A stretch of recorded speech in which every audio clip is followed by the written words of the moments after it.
Market was a little volatile last week, so what I do during these times when I don't want to put on big swing trades is I'll gravitate towards the some recent IPOs.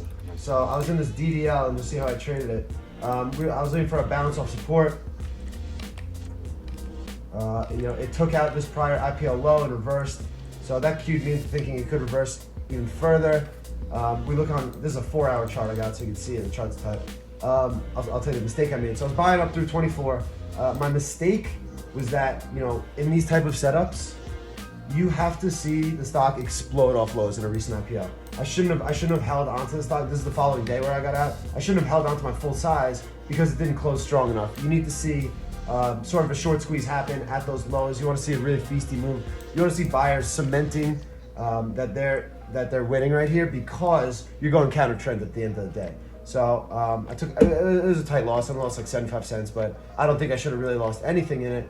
And then the other one was this DOCS, DOCS. This is a good trade. So let's see. So we saw it come down. All right, huge move initially off the IPO, pulls in. There's actually an alert for that trade right here off this 47.50 the first time. Pulls in again, gives us another opportunity. Then this is the first time I bought it to that 50, and I pretty much just kicked it all that first day, just trying to scalp a win out. But then Friday, it came down to that 51. It retested the high of this candle, and it just flagged out, and the buyers showed their face so well. I actually bought it back late Friday, and then today I was just kicking into strength.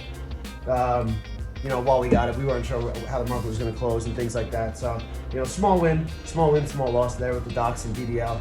But, definitely looking to shrink the time frame when it's, hyper volatile and things like that. So that was really what I accomplished last week.